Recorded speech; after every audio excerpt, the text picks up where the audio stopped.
आपले गुन्हे मागे घेण्यात येतील, एकालाही अटक केली जाणार नाही। मग अंतरवालीतले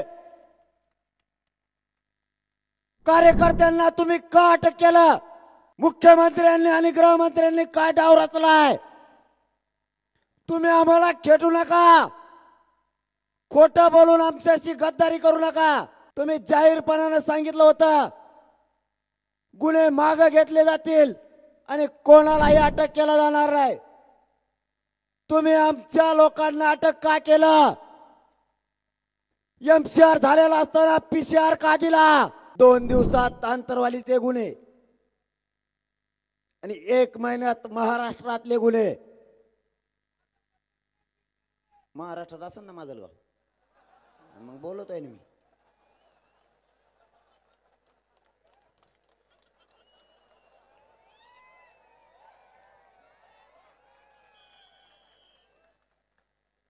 आंतरवालीतले गुन्हे 2 दिवसात आणि महाराष्ट्रातले गुन्हे 1 महिन्यात। मुख्यमंत्री एकनाथ शिंदे साहेब, गृहमंत्री देवेंद्र फडणवीस साहेब आणि अजितदादा पवार यांच्या वतीनं 3 लोक आले। आज हिसाब चुकता होणार आहे बरं का सगळ्याचा। यांच्या वतीनं उदय सामंत साहेब, धनंजय मुंडे साहेब,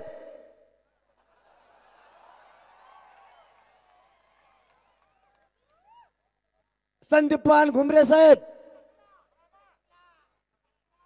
आणखीन एक जण कोण होतं कडे? अतुल सावे साहेब, जालना जिल्ह्याला माहितच नाही ते पालकमंत्री आहेत म्हणून। हे 4 आणि यांनी सांगितलं आपले गुन्हे मागे घेण्यात येतील, एकालाही अटक केली जाणार नाही। मग अंतरवालीतले कार्यकर्त्यांना तुम्ही का अटक केलं? मुख्यमंत्र्यांनी आणि गृहमंत्र्यांनी काय डाव रचलाय? तुम्ही आम्हाला खेटू नका, खोटं बोलून आमच्याशी गद्दारी करू नका। तुम्ही जाहीरपणाने सांगितलं होतं गुन्हे मागे घेतले जातील आणि कोणालाही अटक केला जाणार नाही।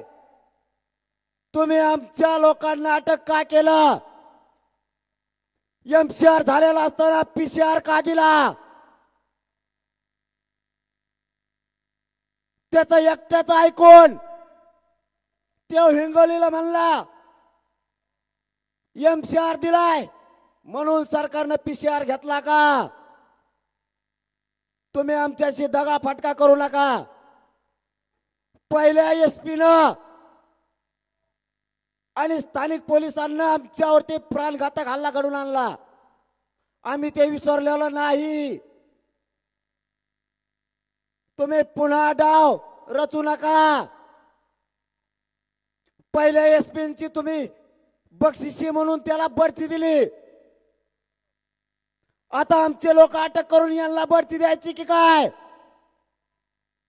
राज्य सरकारला सांगतोय तुम्ही यांना बढत्या देताल, आम्ही 5ची 5 कोटी मध्ये जायला भेट नाहीत। तुम्ही सगळ्याला घेऊन चला, आम्ही सगळे येतो।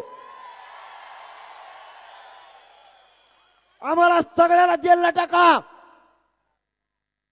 तुमच्या इच्छा पूर्ण करा, पण तुम्हाला मराठी मग घुसच तोडायला लावणार। तुम्ही जर आमच्या अधिकाऱ्यांच्या हाताने छळ केला तर पुढेही तुम्ही आमच्या हातात हे विसरू नका। त्याला एकट्याला घेऊन मिरा मग।